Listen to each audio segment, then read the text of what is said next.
Entonces, cuando hablamos de portadores, podemos encontrar actores que no cumplen su función en el desarrollo. Y también tenemos, por otro lado, personas que se de reincorporación y que, no sé, por algunas condiciones en el territorio o por alguna garantía, sin disfrutar de la garantía que tienen del Estado, o por otras dinámicas que hay, digamos, no ajenas al mismo conflicto,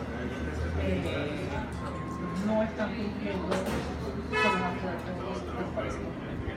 ¿Cuáles crees tú que son los mecanismos que estos saboteadores utilizan para entorpecer la ejecución de los acuerdos? Eso depende de la naturaleza de cada uno. Eso, una persona por un lado pueden usar, por ejemplo, herramientas de emergencia, de la actual del Estado, ahogar las instituciones financieras. Y otro modo es no incumpliendo, por ejemplo, una regulación que realmente no está cumpliendo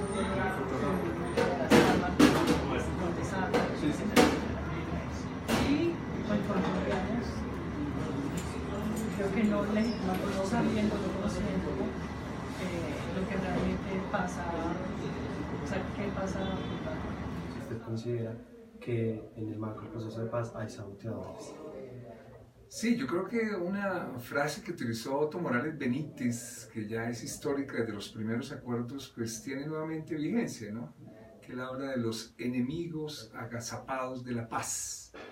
En ese sentido hay un conjunto muy grande de enemigos que uno podría decir por acción y a veces por omisión no están muy interesados en que el acuerdo final se consolide y se cristalice.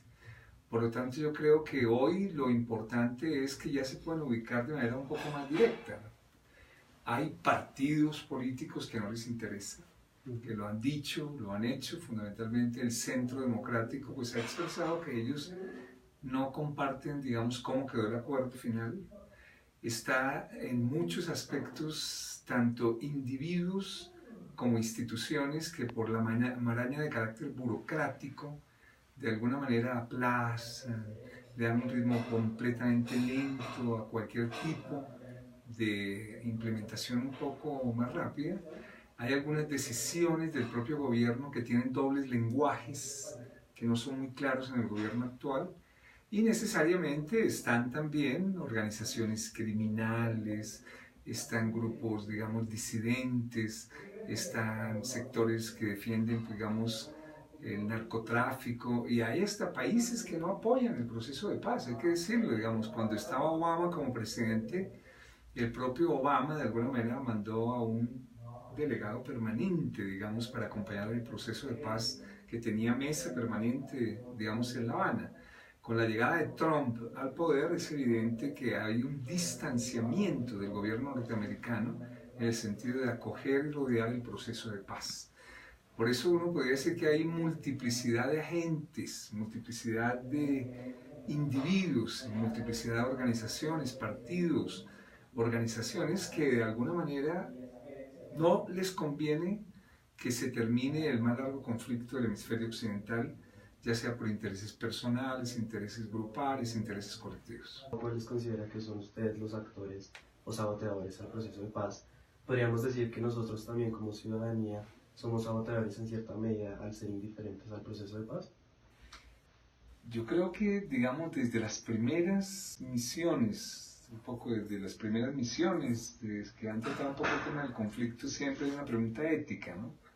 Que es esa, y es si por acción o por omisión, no todos y todas de alguna manera somos responsables. Y yo creo que el libro de la violencia en Colombia de 1962 ya en la introducción plantea un poco esa pregunta, y es, hay gente que cree que el conflicto es simplemente rural, que es en las periferias, que no tiene nada que ver, y con ese imaginario lo que hace es contribuir con esa visión discursiva a no hacer ningún tipo de acciones para su terminación. Entonces yo diría que éticamente es una pregunta fundamental. Pero también hay un segundo problema muy colombiano, que es el tema del presidencialismo, muy analizado por muchos estudiosos. Y es que en Colombia parecería que quien decide y designa si vamos a apoyar la paz o vamos a apoyar la guerra es el presidente. Entonces, desde la época de Belisario Betancur, en la década del 80, entonces si el presidente era amigo del proceso de paz, entonces trataba de que la sociedad girara para allá. Si Turbay ya estaba en contra, entonces llevamos casi 3 o 4 décadas en una especie de edad de los extremos, ¿no? Entonces, el presidente es casi el que va decidiendo, no la sociedad en su conjunto. Que no nos hemos apropiado de que el asunto de la paz nos compete a cada uno de nosotros y no es simplemente un problema parlamentario, un problema de la política pública o del gobierno. En ese sentido, por acción o omisión o por falta de responsabilidad con el país, somos responsables. Muy bien.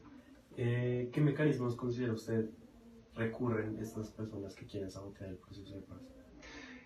Como son tantos agentes y multiplicidad de agentes, yo creo que recurren a diversos dispositivos.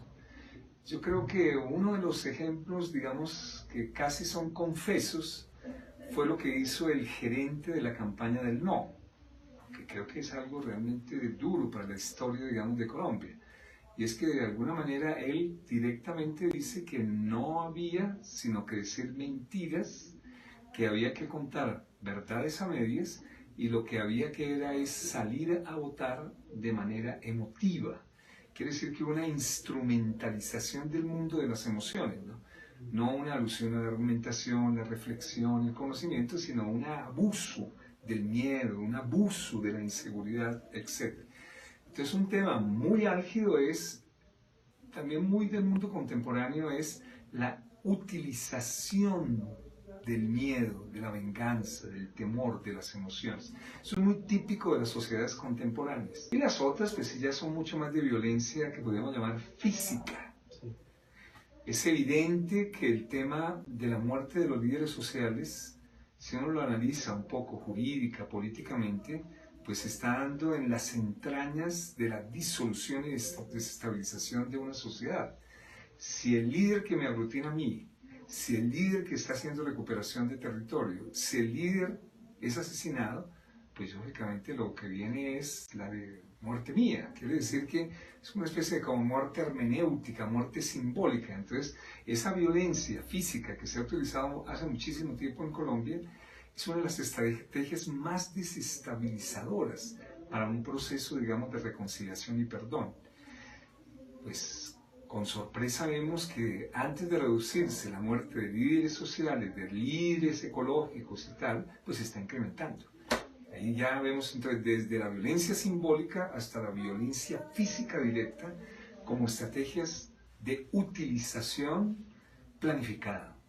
Eso no es algo, creo que lo primero que hay que decir, es algo que es azaroso o arbitrario, sino son planes sistemáticos que van desde la violencia discursiva, la violencia cultural, la violencia simbólica, hasta la violencia física directa como estrategias para terminar el proceso de paz. Muy bien. ¿Nosotros cómo podríamos hacer para impedir que estas personas logren su objetivo, que sería el fracaso del proceso de paz? No, eso sí creo que en coherencia con lo anterior, solo cuando haya un movimiento social consciente, sostenible, riguroso, que no caiga en esas mentiras y demás, se crearán unas condiciones favorables para que esos enemigos que llamaba Otto Morales agazapados, pues logren su éxito en la destrucción del proceso. Por eso la pregunta, digamos, clave es que dejen de ser destellos. Entonces yo digo que la tarea es seguir construyendo un movimiento social, un movimiento organizado, un movimiento sostenible, que cuando se presenten las amenazas físicas, simbólicas y demás, pueda reaccionar colectivamente como una voluntad general, digamos, como una voluntad colectiva para volver a arropar, proteger el proceso de paz. Yo creo que esto no se le puede dejar solamente a los gobernantes, no se le puede dejar solamente a los parlamentarios. Si no se logra un movimiento social, sostenible, organizado y de largo aliento, siempre estará amenazada la paz en Colombia. Siempre.